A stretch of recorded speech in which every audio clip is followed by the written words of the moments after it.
Hello and welcome to the Cybrgen Compliance Talks podcast, the podcast where we speak to leaders from across the technology and compliance landscape to help reframe the conversation and narrative around compliance, and specifically what it means for SMEs, shifting from compliance as a tick box to compliance as a growth enabler. My name is David Loader and I head up growth here at Cybrgen, and I am your host. Today, I am joined by Kousheq, who is the head of operations at GECC. Kousheq, welcome to the show. Hi, David. Thank you very much for inviting me and for this amazing show. Thank you. My pleasure. And before we get stuck into the kind of the main topic of the conversation today, could we begin with a bit of a brief introduction to yourself and your professional background, Kousheq? Yes, thank you, David, for the question. My name is Kousheq Zaman. I'm working in student recruitment industry for near about 10 years now. I started my journey in 2017 working as a sales executive in a Turkey-based company. So I was working with student recruitment from that time. Then I've been working with few international brands like M Square Media, British Council, and few other companies. In this 10 years journey, I have been working with student recruitment for UK, USA, Canada, Australia, Turkey. So basically, my this 10 years journey was mostly focused on sales and branding. And eventually, when I started my managerial job roles as operations manager and country manager, my work was more focused in business development and compliance. So yeah, this is a short brief about my journey. Currently, I'm now working in GECC. I have finished my graduation in the UK from University of Hertfordshire, and I'm also a certified consultant from ICF and British Council. So yeah, now working towards the dreams of the international students globally. Amazing. Well, thanks for that introduction. And so, turning attention specifically then to GCC and kind of your role and the remit within there. First of all, let's talk about what it is the business does and what problem it's sort of solving, and then let's drill into kind of your role within the organization. Okay. So, as you asked about the first, what problems is going and what we are solving right now. So, let's talk about GECC. So, GECC is basically a student recruitment agency that established 10 years before in the UK. So, it's a UK registered company where our head office is based in London, but we have some global operations around the world. We have offices in Bangladesh, India, and Nigeria right now. So, we are basically working with international student admissions in the UK universities. We have been affiliated with few British universities based in England, Wales, and Scotland, where we are working with student admission, scholarship assistance, and visa guidance. So the main thing is, David, you know that as we both are living in the UK right now, education-wise, this country has been privileged for a lot, and the research of this country is, I mean, extremely best than any other countries around the world right now. So the countries I have been talking, like Bangladesh, India, Nigeria, these countries are underdeveloped country. Matter of fact, they don't have the access of research. They don't have the access of global business, branding or anything like we have in the UK. So the students of those countries are predominantly looking for options to settle up a better career. And for those things, they always been looking for higher education in abroad. So when it comes about higher education, the first three countries, if we consider UK will be one of them. So those students were focusing to study in the UK. Now, it's not a piece of cake that in the morning I wake up and say I want to study in the UK, then I will get the ticket and fly to the UK. There is a certain compliance, certain regulation, certain criteria that we need to maintain as per the home office, as per the universities. So considering those things, the main problem that's happening in the international market right now, students don't have opportunities, but they have aspiration to do something for the betterment in the career. That's where GECC is helping them. We assist the international student to come to the UK with scholarship assistance because students have different criteria, different background, different budget, different, you know, opportunities, different skill, I would say. So in those cases, GECC comes and play a role. Our expert counseling team consult with the students, understand their needs. Also, they have a consideration of the UK VI guideline, I mean the UK visa and immigration guidelines, and also the university's compliance criteria, that whether the student is fit or not. In the meantime, you also need to assess that the student is genuine for studying in the UK, because bringing up people in this country is not a matter. The matter is bring the right and correct people to the country so the economy will not suffer. the country will not have some difficulties with these manpowers. It will become asset eventually. So that's what GECC is doing, bringing up the potential manpowers around the world to place them in the UK to ensure that the students have a better career in the UK by helping the economy, by putting their efforts to build up the economy. Also, the universities and the country get benefited by the potential and resourceful manpower. So that's what GECC is doing for almost 10 years. And currently, it's one of my major particular job as the head of operation of international in GECC. Perfect. And so thanks for that insight and telling us specifically about how you're kind of solving the problem. Zoom in a little bit about your kind of role and what your day to day, I'm sure no 2 days look the same, but talk to me a bit about your kind of day to day and what that looks like and how you're driving operations at GECC. Okay. Well, David, then I started GECC in September 23. I started, my role was regional manager. So at that time my focus was to just operate the regional operations, the sales mainly. So now I'm the head of international operations. So now if I was to give you an insight that what my main role is to develop the business step by step in the global arenas like we have set up in Nigeria, in Bangladesh, in India, and also we have an operation in the UK. So my job is to develop the business step by step that ensure that the students are picked up properly, they are properly trained up, the profile is scrutinized properly. We need to follow up with the university, ensure that the maintenance of compliance is top notch. We are ensuring that all the documentations are properly maintained. And also we need to ensure that because students are coming in this country with student visa, so there are certain regulations, certain criteria, certain obligations we need to maintain from the UK VI. So that's also one of my another job to ensure that UK VI compliance first, university compliance first, both compliance are maintained properly by my team and also the sales team who are generating the student leads or potentially converting the leads toward a potential client. We need to ensure that the clients are placing in the right place and their rights are properly maintained by us. In the meantime, I need to also follow up with the universities to maintain a healthy relationship with them to ensure that students who are already studying in those universities are properly performing. They are not dropping out or they don't have any evil intention to use this student visa route to do some evil immigration things. So we need to also monitor that thing with the university, where another segment of compliance. We need to check that the follow up and ensure that the post enrollment activities of the students are also maintained properly. Same time, my another job role is to ensure a good relationship with the home office. So we know that you can have a home office, but directly connecting with the home office is very difficult for any individual. So there are certain stakeholders in the market like British Council, ICF, BUILA, which is the British University Liaison Association. So this is my another job to maintain a healthy relationship with this organization to get the insight of the market that what immigration changes are going to place in next year or what challenges the home office are getting right now. For example, if I give you just an overview, David, I have a data right now. So, for example, in 2025, the overall world, if we see, near about 4 lakh student visas has been applied in the UK VI, around 4 lakh.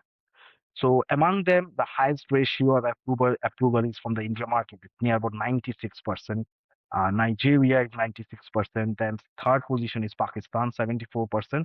And the last position is Bangladesh, which is 62%, according to the research report that we have from WILA and other places. So these are the data factors that we need to check with the home office regular basis, that how to improve these things, why the numbers are dropping, where the immigration problems are happening, why the students are not maintaining certain criteria.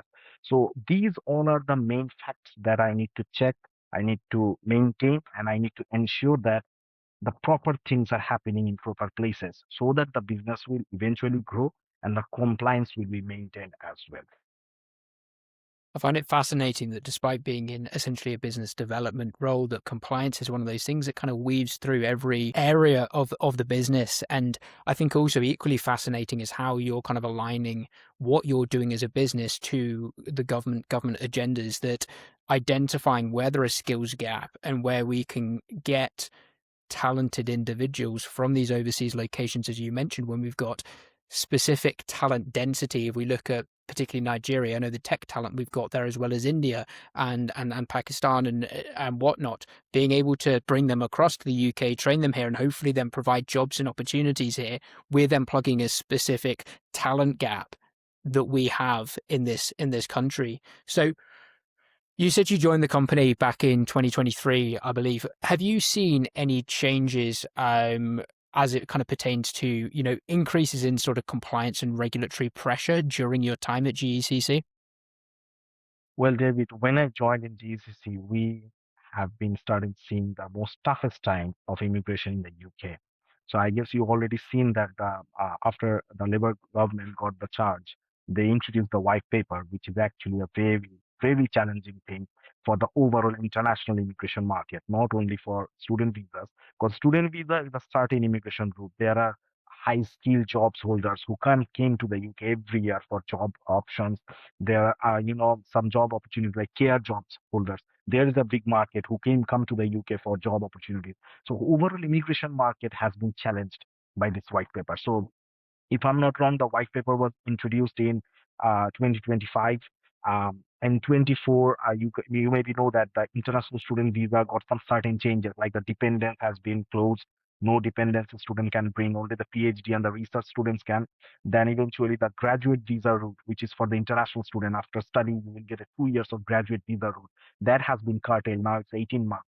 So certain challenges has been faced in the international overall market. Certain countries visa has been dropped, a lot of reasons happening. So if you see, when I joined, these challenges arises. So as you know, when we talk about international student recruitment, this is a kind of a community service as well. We are serving those students who want to come to the country for opportunity seeking or study opportunities and job placement, and also better career and secured future. But eventually, we need to run the business as well because we are not a charity fund. JUCC is a business operation. We need to make it profitable as well. So when I have seen these challenges is coming, the initiate we took that we try to expand different markets. Like initially we were mostly focusing on South Asia. Then eventually I told that no, we need to explore the Africa market as well.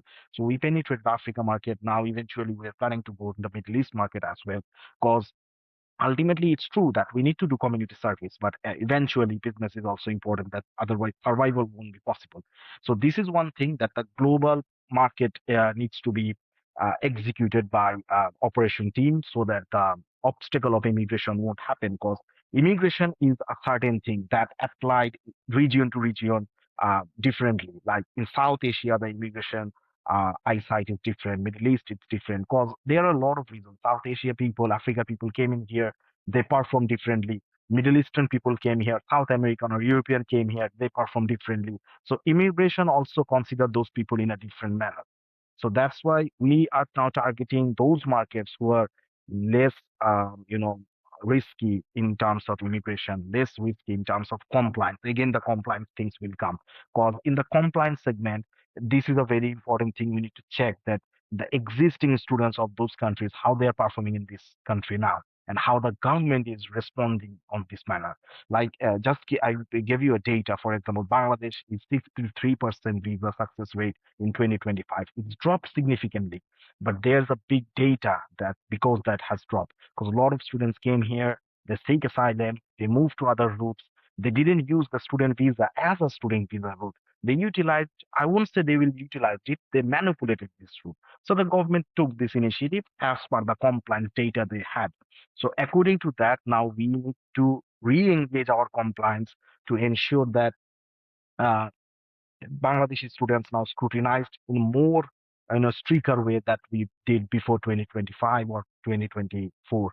So now this type of changes we have applied when we joined GCC, and also market expansion that we are focusing, trying to engage those markets where immigration risk is less, and also now most of the cases UK universities are also changing their policies country to country. They are changing the policies. Like Middle East is different, Africa is different, South Asia is different. So we need to ensure a better compliance understanding, better compliance engagement with the universities to adapt with the swift changing of the policies, so that students won't get will get the benefit, appropriate benefit on time. Otherwise, maybe if we are not getting in compliance engagement with the universities more deeply, it could happen like that. Students will get response from us, but it's not on time and it's not appropriate at that moment because things are changing very quickly after 2025. So that's why we are now focusing more on compliance deepness and also ensure that the engagements are more quicker with all the policymakers, universities, and the home office stakeholders. So that's what we have tried to change after mid 2024 to adapt with the recent risk happening in the market, and we try to ensure that to de-escalate these things and make the market stabilized for our survivability. I think that's so interesting. One of the things you kind of tapped on that I want to draw out there is talking about the kind of the fraud or that's at play, whereby people, as you mentioned at the start of this, like earlier on in the call, that there's a lot of people that want to move to the UK for higher education purposes, and they see the UK as being sort of providing top tier, higher education, but there's also people that are using it as an opportunity to get into the country without any intention of studying. So I guess that then leads to increased scrutiny, as you mentioned, on providers such as yourself to really do your due diligence and meet those kind of compliance requirements, which are changing, I guess, pretty quickly. Zooming out and looking away from the immigration and the visa side of things for a second, and looking at compliance more broadly, I know the UK, one of their kind of big initiatives is with the Cyber Resilience Bill. They're looking to improve cyber resilience for UK businesses. So have you found pressure from the education providers, the universities you've been working with, to comply with new compliance standards that you haven't had to previously meet and comply with? Well, David, a good thing is our universities of the UK, where from 2018-19, they were already in the system of maintaining compliance with cybersecurity and artificial intelligence. So they were already been doing these things with third parties.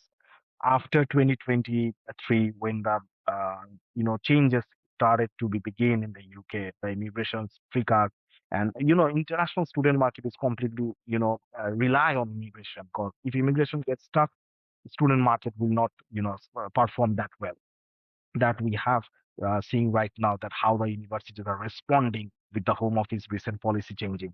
So if you say about the compliance, certain compliance things that we are uh, facing right now, the universities are taking. So cybersecurity or artificial intelligence options are already available in the market. Now, universities are trying to take different initiatives to adapt different technologies. Like a lot of universities are implementing CRM system to record the data automatically. They are trying to build up a different database system where they are not only just preserving data, they are observing the student each by each stage that what they're doing after coming to this country. Also, the payment system, the university tuition fee payment system, they are now able to track by different systems. We are also being guided by the universities that we need to use certain automated systems right now to ensure that not a single compliance things are missing by our eyesight. And yeah, things are, and after 2023, ChatGPT introduced, Gemini came, a lot of AI tools are now available for free. So we and almost everyone of the market, we are now using these tools to ensure that things are getting, easily better now. uh, Eventually the market is solely based on data. If you can preserve and maintain the data properly, you can maintain the compliance very easily.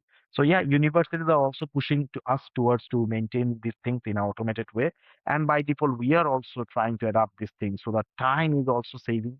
We can maintain this data for a long-term benefit. And also record is important for business development perspective as well. What I have done 2025, that's what the analysis I need to do to a better result in 26. So this compliance data regulation maintenance will help us to ensure the business growth as well. So eventually, if I say yes, artificial intelligence, cybersecurity involvement in the market is already there in the compliance sector hugely. Now, new segments are opening. People are using new tools to ensure these things are more handy, more packed, so that the business really evolves in the coming years as well. Mm. Gotcha. And you've already kind of touched on it briefly there, but I'd like to kind of expand in on a second. You were mentioning AI. Talk me through some of the kind of the benefits and maybe the risks that, now everyone's adopting AI, what that's posed, the benefits and the drawbacks you've been finding. Okay, so first of all, benefits if I talk about the AI. So first of all, artificial intelligence are now not a you know fascination anymore. It's now a requirement for any jobs, any role. If you are not good with the AI tools, if you don't understand AI, then your work will be difficult, honestly saying. So first thing is it making work easier, man. You can record data, maintain data, track data, analysis the data in a very, simple way, in a very, low span of time by investing. So first of all, data recording, data maintenance, analysis is getting very easier now. It's a matter of seconds or minutes only to do this thing. Secondly, if I say the betterment of AI is now I can do a lot of work together that will gonna help us to scrutinize the things that we need to do in our industry. Mainly scrutiny is very important to check, to observe, to see. And as because we are dealing with global markets like Nigeria, India, Bangladesh, Pakistan, different countries have different type of education documents, different type of education criteria, different type of marking system that we need to check for the student. So involvement of AI will gonna help to observe that which one is correct, which one is not, to identify the fake documents or which is not fake. So it helps us to for making the scrutiny more simple, more easier, more professional. Thirdly, if I say about the betterment of AI, that AI is helping to bridge between a lot of things. Like now, because of the artificial intelligence, I don't need to spend a lot of time on research, a lot of time on idea generation. It's a very simple thing that I can do maybe in an hour, spending an hour on the table by getting some data on the market. Now, these are few big good things. There are other lot of things that we can say in long discussions, but these are the basic things that we can see from the AI. In compliance perspective, there is no doubt. Mainly, if you talk about compliance, analysis is very important in compliance. Understanding the pros and cons of the market is very important in the compliance. Engagement and observation is important. And lastly, I will say the right moment, right action is important in the compliance section. So these all things can be managed by the artificial intelligence tools. Now if you talk about the negative things, right? Everything has a positive impact and negative impact. Artificial intelligence also has the same thing. If you are not able to manage this thing properly, data piracy can happen. Your data security can be prevented anytime. Lastly, I would say I didn't face that much artificial intelligence negativity so far, but we should ensure that the data we are maintaining or data we are reserving by the help of AI, we need to ensure that the data will be securely maintained because as we are based in the UK, we know that GDPR is a very strict thing in this country, but there are a lot of countries who don't never care about GDPR, like the countries I mentioned. They never care about GDPR. So personal information leaking and a lot of things can happen, which can eventually, result security harassment for any person. So this is one of the major thing I believe that as because I deal with compliance, sometimes these things I have noticed in my Nigeria team or in my India team that this thing happens. People are sending fraudulent documents so much that sometimes it's really very difficult for a single person to observe these things. Just because AI also has a capacity limit to do something. It has a cap, a threshold as well. So what I'll say that we need to ensure that the data we are providing somewhere, it is authentic, it is essential, essentially right, and also ensure that the data is securely placed where I'm placing. These are the basic things I guess we need to be aware of AI. But eventually, David, AI has a lot of good things. If I talk one to negativity, it's actually not what positivity we are getting in return. So that is the thing. Gotcha. Gotcha. Absolutely. So you're quite pro AI really, and you're more kind of bullish on what it's enabled you to do and kind of speeding everything up then. Yeah. But now the thing is, if we are thinking like Terminator, that the SpaceX things will come, then it's a different story. That one day AI will rule over human beings. But I don't think that they will come because eventually AI has been built by people like us. If we know how the things will run, AI can be a very good tool to manage. Mm, absolutely. And as you look ahead, so you mentioned international expansion and particular focus on regions and areas such as the Middle East. Talk me through what your kind of focus now is, the international kind of head of operations, where you're kind of looking for the business to be in 3 to 5 years. Very difficult question, David. If you say right now, the international market is not only moving right now; it's running. The geopolitical things are also changing very quickly. Just before the podcast, we are talking about the European situation. So, overall market is really, I mean, the last 5 years, what has happened, changed in the global market. in last 5 months, I believe it changed twice, not twice, thrice. The market changing is happening because of a lot of things. The recent Ukraine-Russia war is one of the factor. Middle East is big turmoil as well. USA is taking a lot of steps. So eventually, the geopolitical situations are not stable in the world. So predicting next 5 years what will happen, it's very tough. Honestly saying, AI also can't predict this thing, I believe. But in next 1 2 year, I may assume that maybe these things could happen. So my plan is, if I talk about international student recruitment market, focusing on the UK. So UK is no doubt it's a student-friendly country. There is no doubt. A lot of successful universities are here with research placement options, and they need skillful people to adapt with these technologies. So there is no doubt that UK will be open arms and welcome arms for international students. Maybe compliance strictness will increase, but it will be open arms and welcome arms. And I truly believe we should improve the compliance strictness so that the right people, the right candidate will get the right opportunity to get the right skill and right place and the right option for the both development of the individual and the country. So UK will be open, there's no doubt. Now, if you say about which country will be my focus or I'm seeing the future, then I would say the next future, my understanding, I'm just giving my observation from my previous study and data, that Middle East could be a very big market opportunity in the next 2 3 years. Middle East and Africa. So these two places will evolve. Lot of opportunities are coming up. Lot of talented people are coming up to show. Uh, Political wise, if I say stabilization happening, Saudi is doing a lot of investment in that country. Qatar is doing investment. Saudi is now planning to go for the World Cup preparation as well for the, I guess 2035 maybe. So things are planning up to roll up in the next decades. So if we see next 2 3 years, I believe Middle East can be a really big gold mine or any type of business. For my business, absolutely, Middle East could be a very big trump card for the international situation right now. And the Africa, it's already been in an evolving situation. If I particularly say about Nigeria, Ghana, Cameroon, these countries, Kenya, they are already in a stabilizing economy right now, and other small countries also coming to the same way. African few countries are making coalition with in between them. So economic stability will be.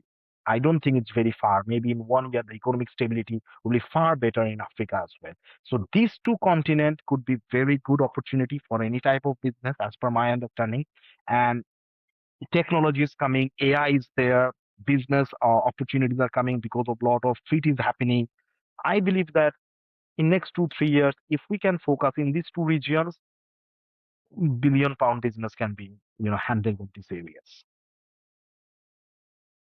Wow, and you mentioned a number of themes there, and I think it's really interesting to understand about kind of the headwinds, the potential you'll be facing. You mentioned the kind of the geopolitical landscape and international tensions obviously being something that could sort of jeopardize these plans, and also economic stability. What are the other, aside from those couple of things, are there any other sort of challenges you sort of anticipate? You mentioned compliance actually being a really good thing, which is so interesting for someone that's come from a sales and a business development background.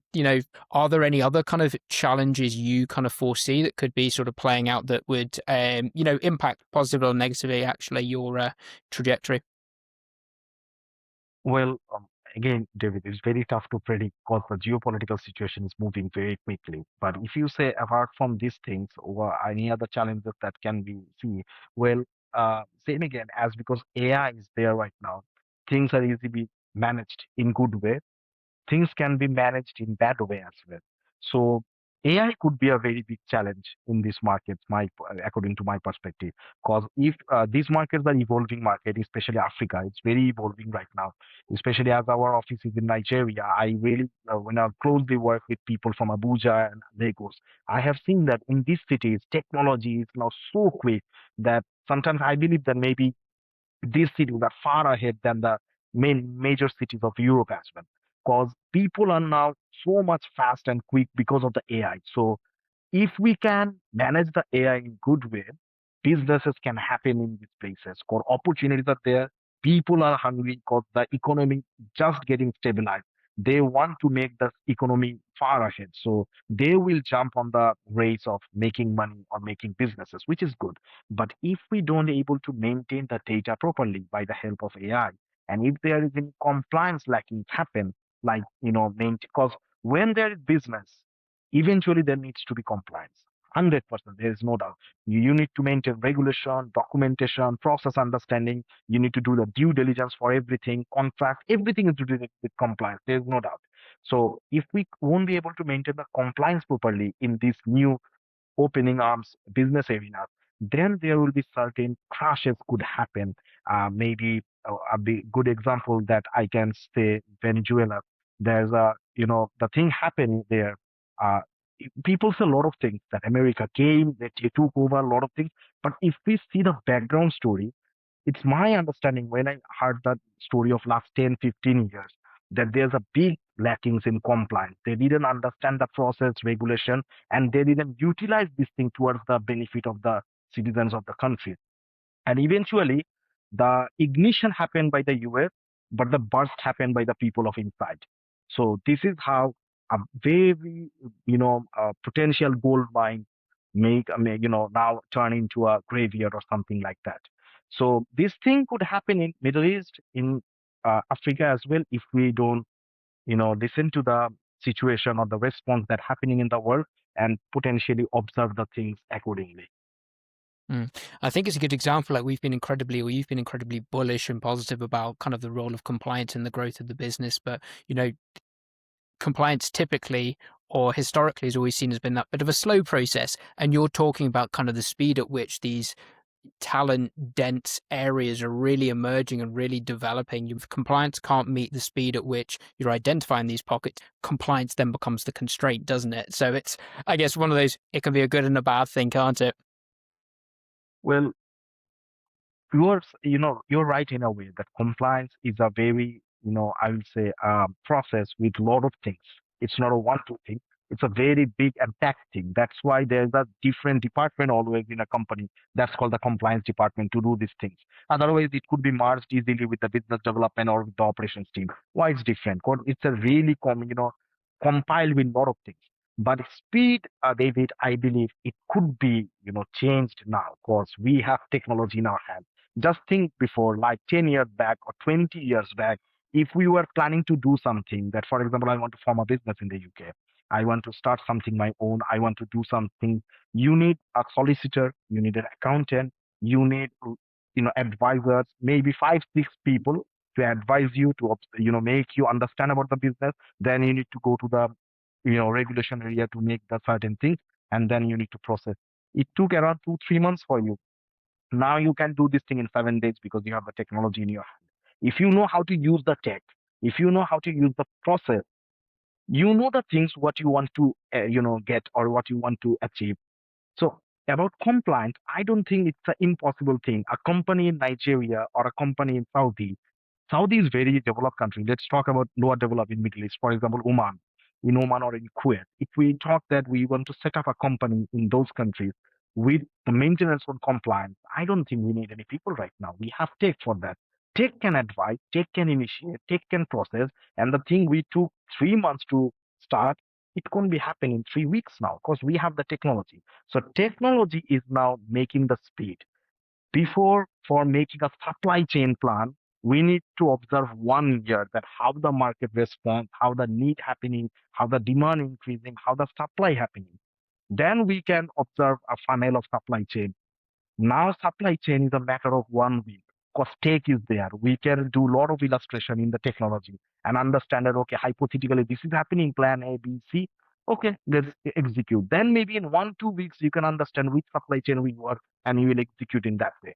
And this is why in now 2026, we are talking about someone who is trillionaire in the market, which is Elon Musk. 20 years back, it was not possible. There was no trillionaire in the world. Now there is a trillionaire. Elon Musk is there. Why? He was using technology, he is using technology, and he will use the technology. He is not meeting compliance, 100% he is meeting compliance, but he is beating the speed because he has the technology in hand. So I believe, bro, compliance is very important. There is no doubt. In business development perspective, growth perspective, or anything, compliance is important. But speed can be managed if you know how to use the tech. If you have the tech, and if you have a team of high performance people who have the agility, speed is not a matter. You can beat the speed anytime. So it's really about using the tech for the right purposes then compliance, if used right, compliance doesn't become that bottleneck because you can do it sort of efficiently. Exactly, exactly. Great. Well, I think that's a fantastic place to wrap up. We kind of covered the pros and cons and how compliance is really kind of has been an accelerating factor in your growth. Any key takeaways or things we've not covered on the podcast so far that you think is important to use that leave the listeners with within the kind of context of compliance? I guess, David, you have already, mentioned all the important things, and it has been covered as per my knowledge. Um, I just want to say one thing that I've learned from my life, that um, it is very important to understand the trends. The trend understanding is very important for any business or any operation guy like me, because world is changing very quickly. The thing I mentioned 5 years back, the situation was very different. The change was in a speed. Just after COVID, the world changed a new thing. That's called the new normal. We started using the Zoom, we started using the virtual offices. This virtual concept came after the COVID, I believe. You will be agree with me. Same thing happens in the UK, same thing happens in Bangladesh, in South Asia, everywhere. Now I don't think that um, speed is an issue. Speed could be increased because people are living in Dubai, doing business in US, doing business in UK, and it's not necessary right now to have a business in a country and you need to be physically there. You can do it overseas as well. Freelancing jobs are expanding, so a lot of changes are coming in the market because of the trend. So my last thing is that we need to understand the trend of the business, that how the business are responding, because eventually all businesses have one single motto: we need to be profitable. No businesses can be lost. We need to be profitable. This is the main summary of a business, that the margin needs to be increased. So in this segment, the understanding of trend is important. And the second thing and the last thing is applying compliance with the trend is very important. Because what compliance I was maintaining in 2016 when I started my career, what I'm maintaining right now in this 10 years, it has changed 360 degrees. So that is the important thing that we need to understand, the trend understanding, and also adjust the compliance. Because when you adjust the compliance, the regulation, the criteria, the process, planning, if you adjust these things, automatically your business planning will adjust, your operation will adjust, your sales and marketing will adjust. As because I mentioned marketing, just give me last 1 minute to add one thing. Um, just if you see the marketing style that we did in 2020, sorry, 2016, 2017, 18, it was a bit traditional. Just when the COVID hit, the concept has been changed holistically. Overall, Facebook has introduced new marketing style, YouTube introduced new marketing style. Now the systems are changing now. Now people are coming out of this thing. Now they are connecting with emotional marketing strategies. It's not with now the day by day people attention period is also decreasing. Previously it was 1 minute. Now it's maybe 20, 25 seconds. So these changes happening globally. So we need to understand these changes, why it's happening, how it's happening, and how to adjust this thing with the compliance. So that now, as because the attention span has decreased, it was 1 minute before. For that, compliance strategy might be different. Now it's 20 seconds. So the compliance strategy needs to be quicker and it needs to be narrowed down. So these things, I guess, we need to maintain in businesses. A lot of businesses are maintaining these things, they are growing. And the businesses who are only focusing on traditional sales, I need to do sales, sales, sales. Maybe it will sell, but it will not survive and scale. We need to survive and we need to scale. It's not only about sales or operation. It's my last statement is always be we need to focus on scalability and sustainability in business. So the last line is trend understanding and compliance adjustment. These two can make sustainable and scalable.